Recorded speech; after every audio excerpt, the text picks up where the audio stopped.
Primeira história. Primeira história. Eu jogava futebol no Goiás. Eu era do time de base do Goiás. E eu me achava um craque. Você sabe que modéstia não é exatamente a minha... Não, mas uma qualidade mas que eu você tenho. achava ou realmente... Não, eu não era. Ué, mas você tava no Goiás, caramba. Não, mas eu...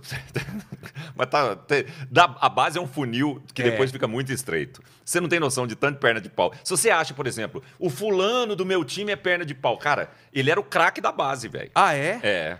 Entendeu? Então tem a base...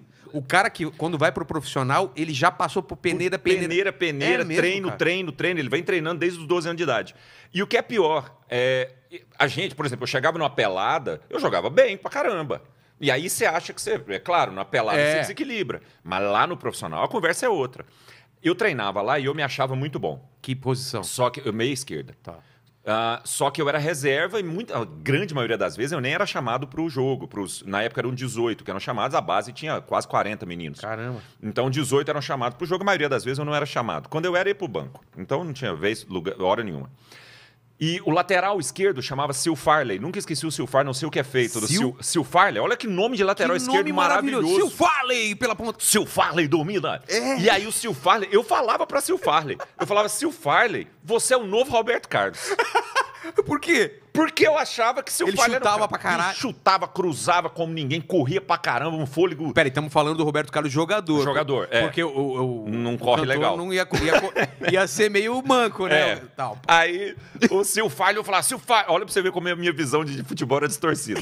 Eu falava, Sil Farley, você é o novo Roberto Carlos, cara. E eu era reserva, e eu nunca pegava, fui reclamar com o presidente do clube. Porque você achava melhor do que o cara. Presta atenção, eu não fui, olha o meu nível.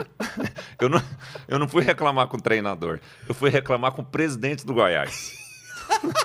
Eu falei, não tem lógica eu ser reserva. Você tá zoando. Você tá de zoeira. Eu?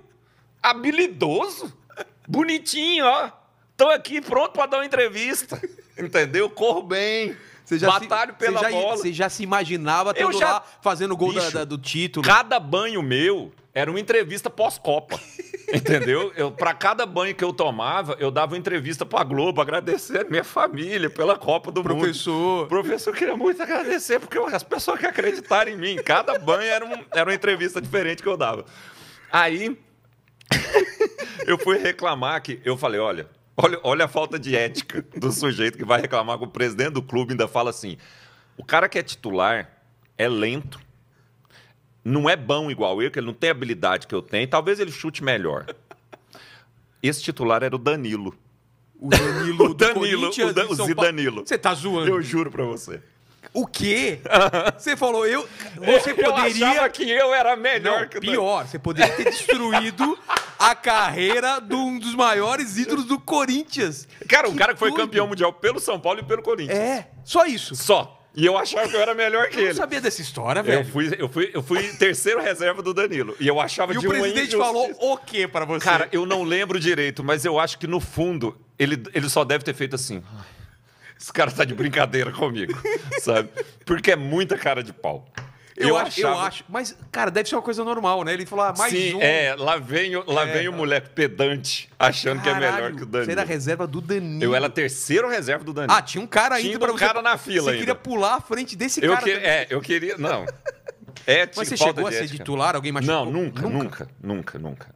Eu treinava legal, cara, mas... se você fosse titular, mudava a sua vida totalmente. Cara, pode ser que sim. O que aconteceu é o seguinte, eu nunca fui profissionalizado. Então, eu cheguei até o sub-20, que era o limite. Aos 21 você tinha que profissionalizar. Não. Ah, nada? Nada. Aí, nessa época, eu tinha acabado de largar jornalismo. Não, eu estava fazendo direito. Porque eu comecei a fazer 7 faculdades já. E não terminei nenhuma. Sério? Sério. Aí, depois o papo... Calma aí, não vamos abrir essa aba ainda não. Aí, eu tinha largado jornalismo, estava fazendo direito e queria largar direito. Porque eu estava de saco cheio com direito. Aí eu prestei vestibular na Unesp. Cara. Eu fiz 3 anos, cara.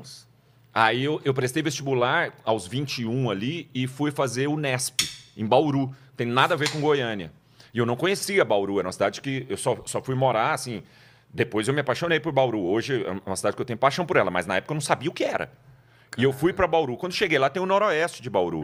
Aí eu cheguei a fazer uns testes e uns treinos com o Noroeste de Bauru, mas eu já tinha 21 ali. Aí já não é... Aí eu fui fazer uns testes O ideal é começar mais cedo. Você tinha que começar mais cedo. Aí eu expliquei e tal. Mas pra você ter uma ideia, o tanto que eu era pedante, que eu não tive coragem de dar uma indicação pra galera do Goiás me dar uma indicação pro Noroeste. Eu cheguei e falei assim, olha, treinei no Goiás, tem uma indicação, eu falo, não tem o telefone de ninguém, sabe? Essas coisas. Eu perdi. Eu perdi, mas é uma doideira. Caramba. Aí eu não tinha essa...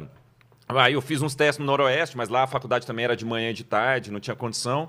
Nem lembro, assim, se eu realmente fui dispensado ou eu só parei de ir. Mas você é um cara... tirando esse barato de, claro, você não seria o titular no lugar do Danilo, mas... Você jogava bem naquela? Jogava bem. Pra pelada. Pra pelada. Na pelada você arrebentava. Na pelada eu ia super bem, assim, mas era isso. É aquele que todo mundo fala, pô, você tem que jogar em tal lugar e tal. Exato, mas é isso que faz a... Cara, vamos trazer pra nossa realidade. É isso que eu ia falar, é o cara do churrasco, o cara do churrasco que fala assim, ele é engraçado pra caramba no churrasco. Tá todo mundo bêbado, todo mundo é amigo dele. Aí ele é super engraçado. Aí alguém tem a brilhante ideia de virar pra ele e falar assim, cara... Você tem que fazer stand-up. Esse negócio que o pessoal faz. Esse negócio que o pessoal faz ali. Stand-art aí, comédia stand-art, vai lá fazer. Você vai lá, você vai arrebentar esse povo, porque eles não sabem nada. E aí que a gente. Eu sei que é engraçado. Porque às vezes eu acho que o que a gente faz é fácil.